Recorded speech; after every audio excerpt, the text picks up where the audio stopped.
our opening ceremonies, I'm going to ask us all to rise and have a moment of silence for Keegan Tennant. Keegan, as you all know, was a lifeguard employed by our Parks and Rec Department.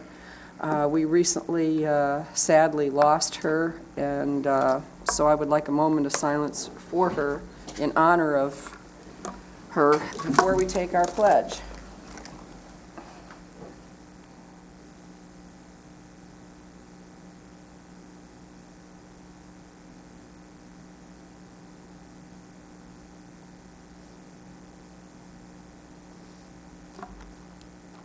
I pledge allegiance to the flag of the United States of America and to the republic for which it stands, one nation under God, indivisible, with liberty and justice for all.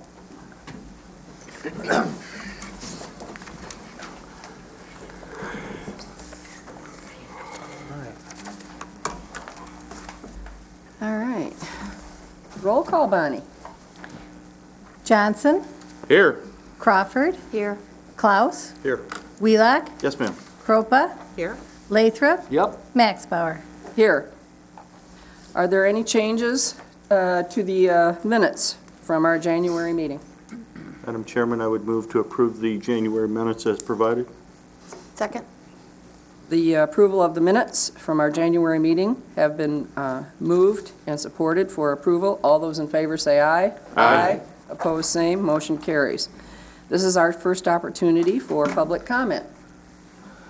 Any person shall be permitted to address a meeting of the Board of Commissioners which is required to be open to the public under the provision of the Michigan Open Meetings Act as amended. Public comment shall be carried out in accordance with the following board rules and procedures. 1. Any person wishing to address the board shall state his or her name and address. 2. No person shall be allowed to speak more than once on the same matter, excluding time needed to answer commissioners' questions. The chairperson shall control the amount of time each person shall be allowed to speak, which shall not exceed 3 minutes. Chairperson may, at his or her discretion, extend the amount of time any person is allowed to speak. All right. Is there anyone who would like to make public comment? Going once? Going twice? Gone. All right. Moving on. The consent calendar. Bonnie, it's your turn again. No. Agenda, Approval of please. Oh, I'm sorry, approval of the agenda. I would entertain a motion to approve the agenda. Madam Chairman, I will make the motion to approve the agenda. Is there support? Support. Moved by Dr. Lathrop, supported by Commissioner Klaus to approve the agenda. Discussion? All those in favor say aye. Aye. Opposed, same. Motion carries. Now the consent calendar. Bonnie. The purpose of the consent calendar is to expedite business by grouping non-controversial items together to be dealt with by one commission motion without discussion. Any member of the commission, staff, or the public may ask that any item on the consent calendar be removed and placed elsewhere on the agenda for full discussion. Such requests will be automatically respected. If any item is not removed from the consent calendar, the action noted, receive and file, or approval, is approved by a single commission action adopting the consent calendar. A, receive and file. Number 1, Northwest Michigan Community Action Agency minutes of October 16, 2014. Number 2, Area Agency on Aging minutes of December 4th. Number 3, Land Bank Authority minutes of December 10th. Number 4, Planning Commission minutes of December 16th. Number 5, Airport Commission minutes of December 16th. Number 6, Brownfield Redevelopment Authority minutes of January 7, 2015. Number 7, Central Dispatch minutes of January 8th. Number 8, Northern Lakes Community Mental Health minutes of January 15th. Number 9, Traverse Area District Library minutes of January 15th. Number 10, Parks and Recreation minutes of January 15th. Approvals. The Public Health and Safety Committee recommends approval of the following. Number 11, Federal Surplus Assistance Program. Number 12, Grand Traverse County Twin Lakes Park Ordinance. The Resource Management and Administration Committee recommends approval of the following. Number 13, Resource Recovery 2015 hauler licenses. Number 14, Staffing Plan Amendment 13th Circuit Court Family Division. Number 15, Classification Amendment Prosecuting Attorney's Office. The Ways and Means Committee recommends approval of the following. Number 16, website redesign and content management system. Number 17, budget adjustments. Number 18, classification amendment administration. Number 19, soil erosion fee increase with restructured inspector hours. At this time, would any member of the public like to pull an item from the consent calendar? Seeing none, any board member? Commissioner Wheelock. Madam Chairman, I would ask to pull item B12, please. B12. Anyone else? Staff? All right. I would entertain a motion to approve the consent calendar as amended. Madam Chairman, I would move to approve the consent calendar with the exception of item number B12. I'm Support. second that. Moved and supported. Discussion. All those in favor say aye. Aye. Opposed, same. Motion carries. All right. At this time, we have special order of business. Public hearing, Brownfield Plan 603, 605, 609, and 615 Randolph Street. I will ask Jean Dorenzi to step forward, please, and let the commissioners and the public know what this plan is about. Thank you. Just for the record, my name is Jean Dorenzi with the Grand Traverse County Planning and Development Department. This brownfield plan encompasses 4 parcels, which is 603, 605, 609, and 615 Randolph Street. The project qualifies as a brownfield based on the historical contamination found on the site, and all of the 4 parcels were found as contaminated sites. The redevelopment will be a 3-story mixed-use development with commercial on the bottom and 2 stories of residential above, with parking in the back, and it will remove and improve the historical contamination that's found on the site. The cost associated with the brownfield plan is $654,153. The plan would be in place for 18 years, ending in 2034. The Brownfield Authority, when reviewing brownfield plans, reviews each plan based on the criteria established, which I believe I put the criteria within your packet as well, and how the project meets the master plan of the local unit of government in which the project will be located in. With this project, it meets several of the criteria established, being removing the historical environmental, creating up to 24 jobs, increasing the taxable value from $207,000 to $1.1 million, and furthering and complementing the city's master plan, which includes, identifies in this neighborhood to have a range of building types with close-spaced buildings and commercial innovation. The Brownfield Authority recommended approval at their February 7th meeting, and the City Commission concurred with the Brownfield plan at their meeting held on February 17th. As part of the overview of this plan, I also wanted to, as this is the first time that a brownfield plan would be coming before this authority for several new commissioners, I wanted to also highlight that Commissioner Kropa is your representative on the Brownfield Authority, and we also have the chairman of the Brownfield Authority, Mark Eckhoff, and the vice chair here as well. Commissioner Kropa identified that one of her concerns, or not her concerns, but to highlight to the Brownfield Authority project location and the project itself. Not just this project, but just looking at the Brownfield as a whole throughout Grand Traverse County. And the Brownfield Authority really looks, when we were organized, it's really a Brownfield Authority to look at collaboration so there's not duplication of services. And the Brownfield Authority looks at the priority of environmental cleanup as their first priority, and the economic development as well. And it almost goes hand in hand. But the environmental and the quality of life in Grand Traverse County is certainly one of their priorities. Randolph Street is outside of the downtown core. It's not contained in the DDA TIF, and we are working on other corridors within with private developers to help build the tax base for the county, recognizing the goals of the county and all of the other taxing jurisdictions as well. The Brownfield works to close the gap for Brownfield funding. In this case, between $400,000 and $600,000 is not in the appraised value and therefore not bank financeable. The last component that I wanted to highlight is part of the public hearing is to notify all of the taxing jurisdictions that the brownfield plan would be in place and tax capture will be occurring. I did hear from one of the taxing jurisdictions, and that would be Bay Area Transportation Authority, and Tom Menzel asked that I read into the record that Beta supports the brownfield plan and would recommend approval. The Brownfield Authority reviews and recommends brownfield plans very carefully and considers the goals of not just the county, but also the jurisdiction in which the project is in. And with that, the Brownfield is recommending approval of the resolution in front of you today. So that gives you an overview. Before I open the public hearing, are there any questions for Jean? Commissioner Wheelock? Gene, does this say Old Hample's location? This is the project the site is between Bay Area Bread and Tilly's. It's those four. Oh, okay, so it's the other So it's side. on the other side. Okay, thank you. These are going to be, the first floor is going to be business, and the other floors are going to be condominiums? Condominiums, 10 Yeah. condominium units. And what price range are these condominiums going to be? Do you have any idea?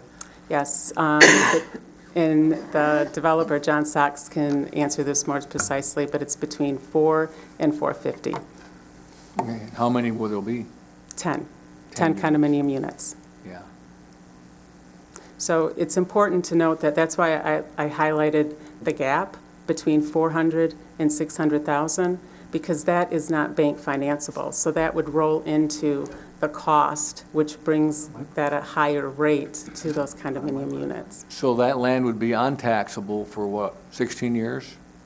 This plan is proposed to be in place for, no, it's taxable. The Brownfield Authority would be capturing the increase, the incremental increase Okay, for 18 years. okay. Now, could a person buy one of those lots and build a house on it? Oh, yeah, absolutely. So they're sellable? They could buy it. Does it meet the city's master plan? Not necessarily, no. But the fact that it's contaminated doesn't stop someone from buying a house and building a house on it? No, they would just have to remove the contamination that's there. Okay. The contamination would still have to be removed, even if they were to put an individual house on. Any other questions before I open the public hearing? All right. At this time, I will open the public hearing. Does anyone wish to speak on this brownfield plan?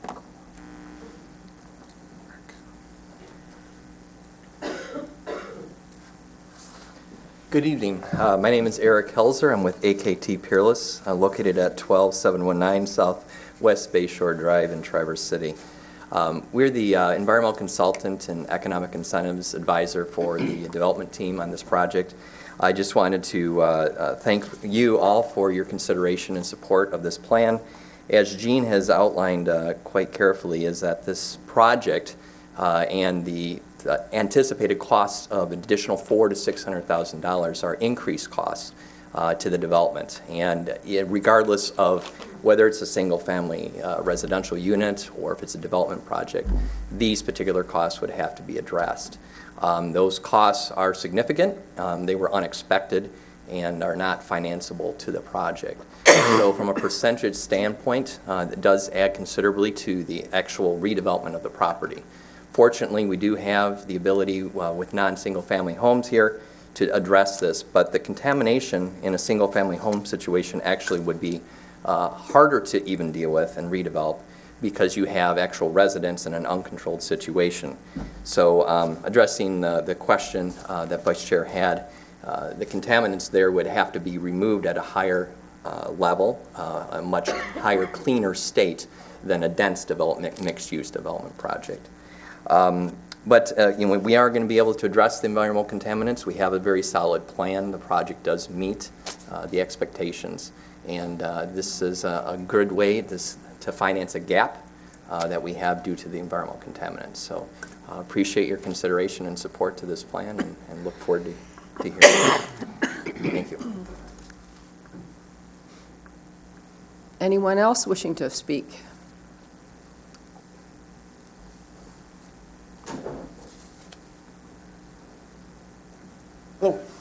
name is John Sox. I represent Sox Construction and Randolph Street Development. I obviously am for this development.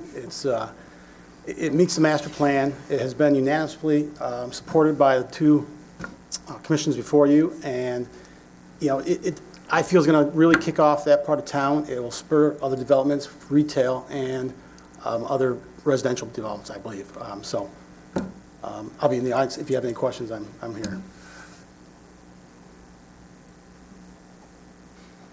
Anyone else?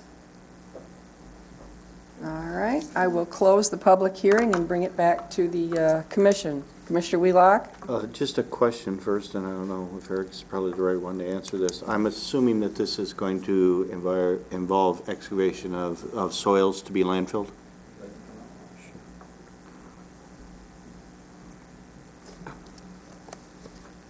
Yes, the higher concentrations of soils, because we're above the direct contact criteria, in other words, the material that is excessively contaminated will be hauled off and disposed of. And then we'll be doing some residual soil management on the lesser contaminated soils from a cost-saving standpoint, but a majority of the environmental conditions will be removed and cleaned up. Would note that the soils that are removed will be taken to a designated disposal facility for which Grand Traverse County will collect a surcharge for. Dr. Lathrop? There's several lots involved. Are they all equally contaminated? It's a good question. That was a surprise to us, yes. The sampling that was conducted across all 4 parcels, each are contaminated in a similar manner, above the residential direct contact criteria, as well as drinking water criteria. How far down will you have to go to clear up the contamination? We have another investigation yet to complete to define the vertical extent of it. Right now, it's in the upper 18 inches that has been identified, but that is something that we're going to be defining much further. Any other questions?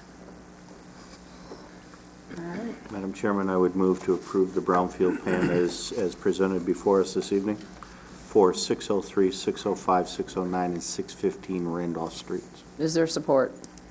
Support. Supported by Dr. Johnson. Discussion? Yes. Yes. Opened and closed. Okay, good. I've vetted this thing back and forth through the brownfield already. You know, you come to the meetings, so I think I've had all my questions answered. I think that I probably am one of the more vocally outspoken people against brownfield, and it was very tough for me to vote for this, but I think that there's a real new direction in the board and the staff in looking at county brownfield on the whole, and I don't think that it would be fair for this project to be thrown out because we are hoping to go in a different direction with brownfield. So I read a lot and talked with Jean and John, and they're really open to the idea. I think the Brownfield Board is really open to the idea of not just funding $500,000 penthouses with a view of the bay in the city. I think the whole Brownfield Board is aware of the what has happened to the county general fund because of the tax capture in the city. As you know, I've discussed this with you. We now have one of our townships as the largest contributor to the general fund and not the city of Traverse City, even though they have equal taxable value and population, roughly. And I believe that a lot of that is because of the capture that's been going on. And even I voted yes on this plan, even saying that. So all of my questions were answered. Absolutely, everything. I will let this board know that the County Brownfield Board did vote no on a brownfield plan at our January meeting. It did not meet our criteria. It wasn't mixed use, provide future jobs.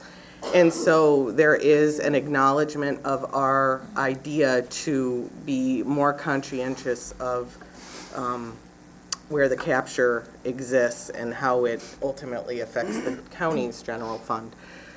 So this project was a tough one.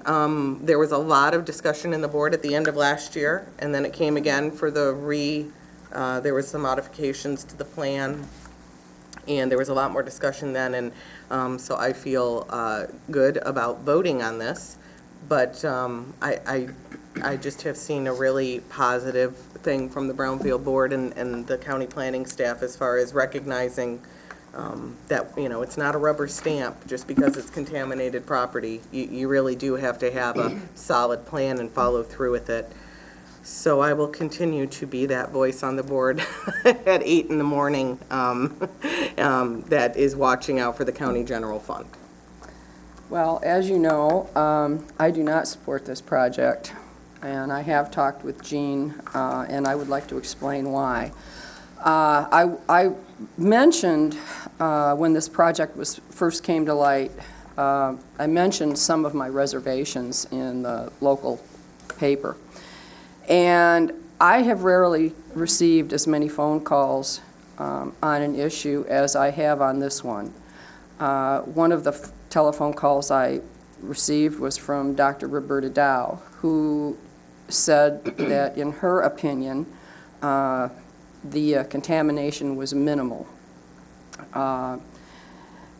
My other reservation is that I believe that this development is going to be built whether or not we give a tax break to this brownfield plan or not. I'm hard-pressed to offer taxpayer dollars to subsidize $500,000 condominiums in the city. I believe they'll be built, and quite honestly, I think it's time that when projects are built, that tax dollars go into the general fund, that they're not captured. Generally in real estate, at least it's been my experience in real estate, and I have just a little bit, when you make an offer on a piece of property and you know it's contaminated, it affects the price of the property. The property, you pay less for that piece of property, knowing that the cleanup is involved. That doesn't happen with these brownfields because people understand, oh, the taxpayer is going to step up. And it artificially, in my view, artificially inflates property values in the city and takes away our general fund revenue dollars. Again, after hearing from Dr. Roberta Dow, after hearing from people at, when I went out to the Grand Traverse Band and for their 2% ceremony, people were coming up to me during the ceremony and saying, I really appreciate your stance on this particular project. These condos are going to be beautiful, face the water, contamination's minimal. Again, I think they're going to be built, and I don't think that whether or not we subsidize it with tax dollars is going to make a difference. So I am voting no. Dr. Lathrop. I agree with you. I am disappointed that we have 90,000 people in the county, and they're not all in Traverse City. And yet a lot of these brownfield developments are right here in the Traverse City. So aren't there any sites out there? Kingsley? I can answer that. Yeah. Blair is where we're looking at a new one. Everything you two have said, I've said, sitting on the brown. I mean, it probably sounds like a broken record to the guys in the audience. We have two problems with brownfield, and that's about a $600,000 loss in general fund contribution from the city versus Garfield, and a lack of affordable housing in the city. I've gone over and over again about this. Christine is correct. As a matter of fact, these poor developers, I went after them because they found out about the level of contamination a week before it closed. I said, why didn't you go back in and renegotiate the price? Yeah. I would. Yeah. If I was buying a piece of property and building a house, and I found out a week before that it was contaminated. I remember that from law school classes. You can go in for infestation, contamination, and you can renegotiate prices. So I agree with all of this. I just don't feel that this project is the one that should be punished for this And the reason I think that is because I've seen a change in ideology amongst the staff and the commission and that sort of thing. And I think it is time, you're right, to take a stand and change it. And I understand and appreciate why you're going to vote no, and I've already vetted this process through 2 months of meetings with them. But I don't want to punish this project on it, but I will be hard-pressed to vote for any brownfield project in the vicinity of this. I believe that if we are going to capture taxes, it should be a cornerstone project that should create a domino effect around it of retail and residential that matches the city's master plan. And I think that that will happen. I think it will be very difficult to watch somebody else in the Randolph Street area come forward to the Brownfield Commission and get approval. At least I will speak out against it, and certainly at the county board level, because it's time to move our ideas outward, like to Blair. Commissioner Wheelock and I met with the Blair board and talking about that project. It's an interesting project. That's eligible for Brownfield because it's land bank. The county owns it. It was a tax foreclosure. There's different reasons why things qualify for Brownfield. So I will support this plan because I believe in consistency, and I voted for it at the Brownfield after a lot of being stubborn about it. I really, truly, honestly believe that we need to look at Brownfield. If it is in fact an economic development tool and it's morphing away from environmental cleanup, as Lansing has suggested, then it truly needs to be an economic development tool for 90,000 citizens and not 14,000 in the city of Traverse City.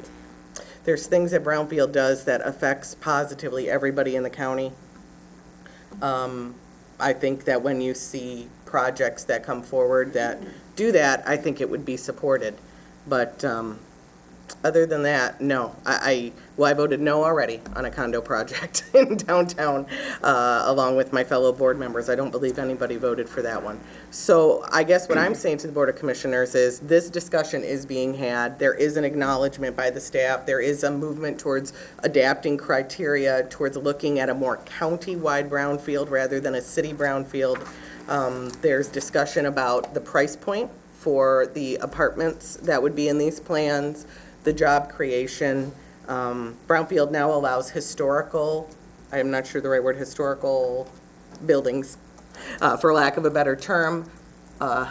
One of my favorite government terms, functionally obsolete, and blight. Now, we all have a different idea of what these are. Functionally obsolete, I just like saying that, only the government. So Brownfield is morphing into something different from its original cause, and if that's where the revolving funds are going and Lansing is going, I think Grand Traverse County needs to be a part of that. But we can't deny what has happened, which is the city of Traverse City contributes $600,000 less than Garfield Township to the county general fund. Well, here's $600,000. Yeah. And that is because we are capturing a lot of taxes. This is out of the DDA capture zone, however. And you know, we all have this discussion about affordable housing, and Commissioner Richardson from the City Commission is on the Brownfield as well, certainly is a real staple of that discussion. I agree with him on it. We should probably put that on the record. I absolutely think that we need to look into that, and I think a lot of that has to do with an exorbitant property value in the city limits. And I think that this plays a part in it. But I have been met with such support and openness for discussion by everyone in this field. And that's why I don't want to see this project be punished for that. But the next project, I think people are going to be more hesitant. And the next project, even more hesitant. I really do believe this project will move forward without this money. And I really think the taxing jurisdictions, I don't think it's going to make a huge difference in the price. I mean, when you're looking at $450,000 to a $500,000 condo, when you're in that price range, I just don't see it myself. But in any event, if there are no more comments, I will ask for a roll call vote. All right, Bonnie, roll call. Commissioner Crawford? Yes. Klaus? No. Wheelock? Yes. Kropa? Yes. Lathrop? No. Johnson? No. Max Bauer? No. Failed. We always happily agree to disagree, though, don't we, Christine? We do. No, I just, again, want to reiterate how pleased I have been with the Brownfield Board and with Jean and John and their willingness to entertain my consistent questions to them about Brownfield. I think it's a valuable tool. I have watched the diligence of the board in vetting the ideas, and I can't say enough about the time and effort that they put into welcoming me and really embracing this discussion. So that's, thank you. You guys have listened to the county board member more than you probably wanted to, so I appreciate that. And we will move on, I think, with our next project and use the due diligence that we discussed with our criteria. All right, moving on. Next on the agenda is department action items. Administration, finance. Excuse What me, about, item removed from the consent Oh, calendar. I'm sorry, was- thank you. Item removed from consent calendar, which was B12. Commissioner Wheelock. Madam Chairman, I had this item removed. This has to do with the county ordinance to preclude swimming outside of the designated area at Twin Lakes Park. In 2008, the Board of Commissioners, after an extended discussion about skate park rules, gave jurisdiction of setting park rules to the board, or to the Parks and Recreation Commission.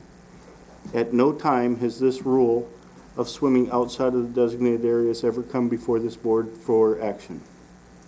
So the statement was made last week that the Board of Commissioners already voted on this and approved it, and at no time has the Board of Commissioners ever had this item before them.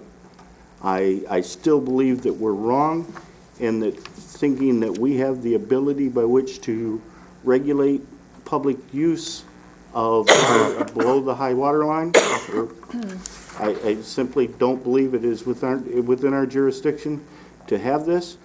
We have a notable north side beach on Twin Lakes that has been used for public use for 50 years, and that is not within the designated swim area. I just simply do not support the idea of our regulating the use of the public water. And I will not support this, so I didn't support it in committee, but the statement was made in committee that the Board of Commissioners has already approved this rule, and at no time has the Board of Commissioners discussed rules at any of the individual parks or made motion on this rule at Twin Lakes.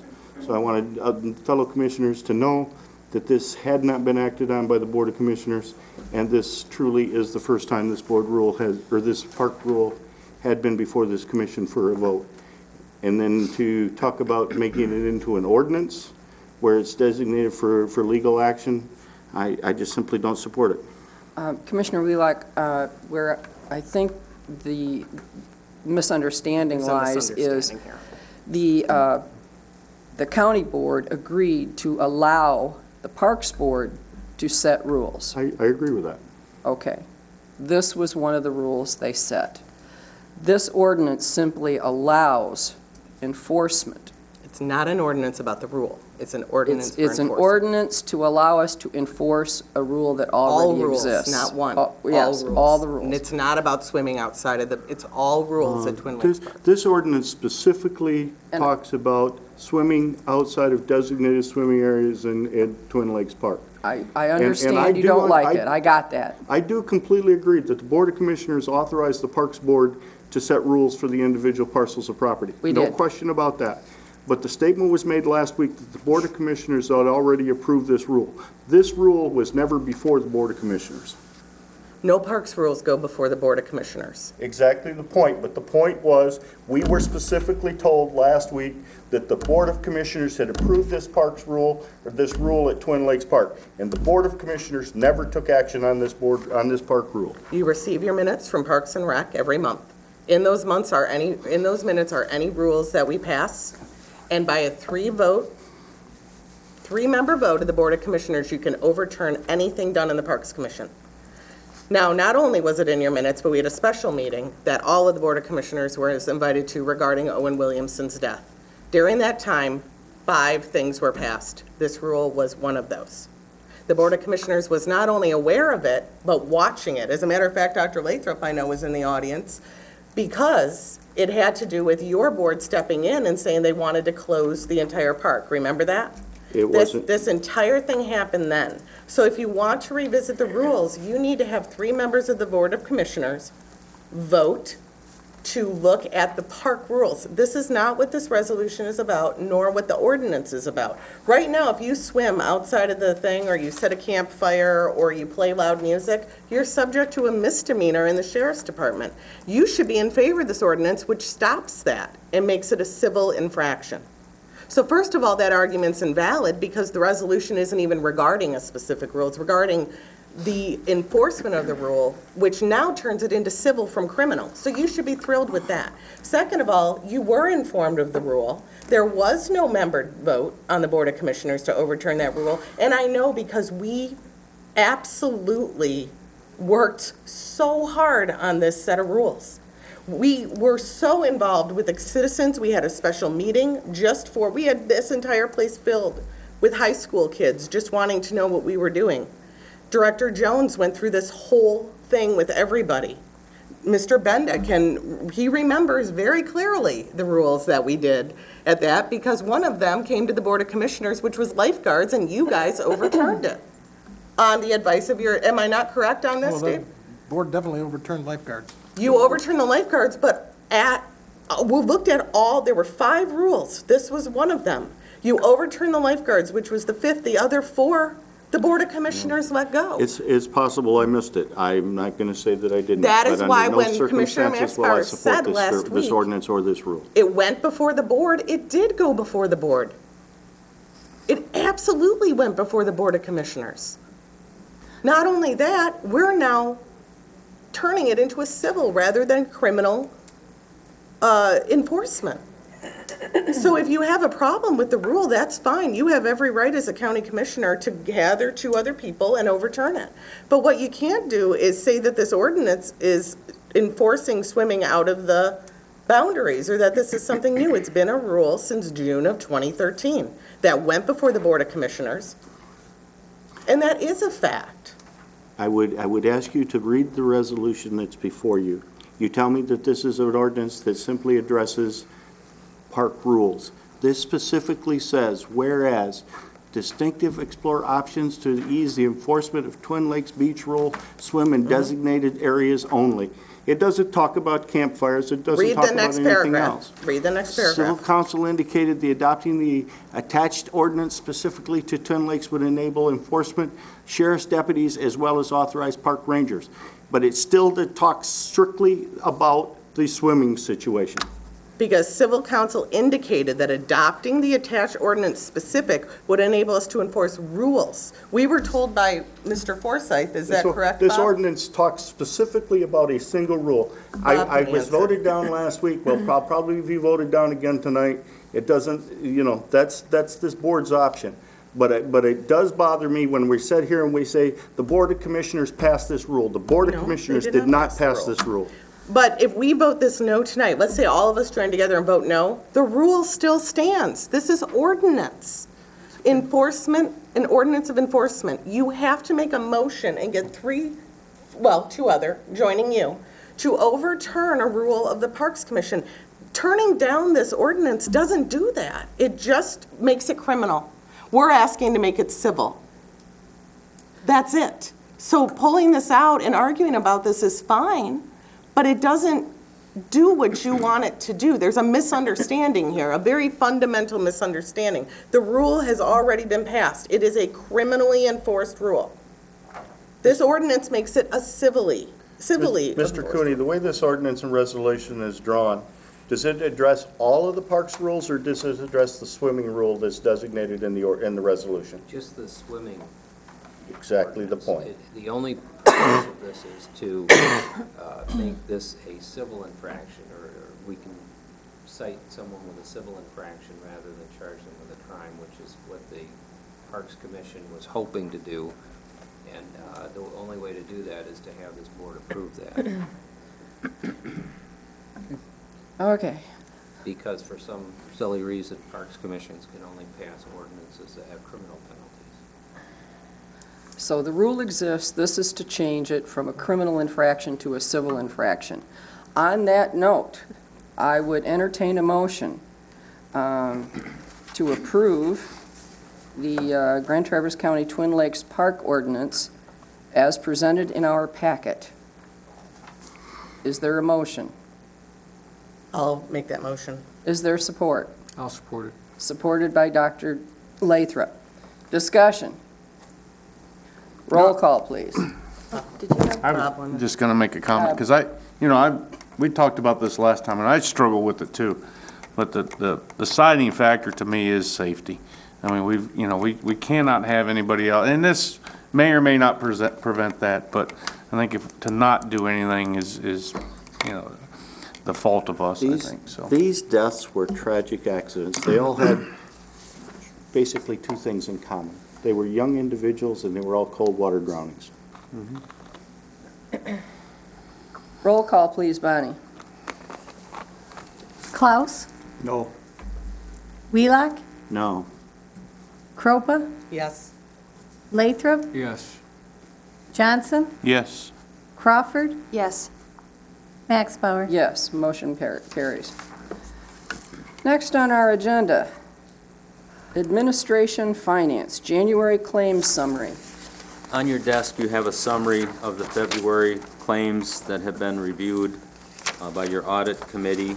They total $8,020,871.40, and I'm asking for your approval. Madam Chairman, I would approve paying the claims in an amount of $8,020,871.40 as outlined by the Finance Director. Support. Moved by Commissioner Wheelock, supported by Commissioner Crawford. Discussion. All those in favor say aye. Aye. Opposed, same. Motion carries. Next, old unfinished business. Meeting dates for Boardman River Dam's implementation team presentation. Yes.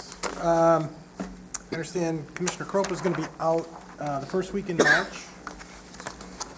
Wondering if the second week in March would work for the commissioners, maybe the 11th, which is the Wednesday, or the 12th. I know that some of you will be attending between 12 and 3, an emergency manager thing on the 12 to 4 11th.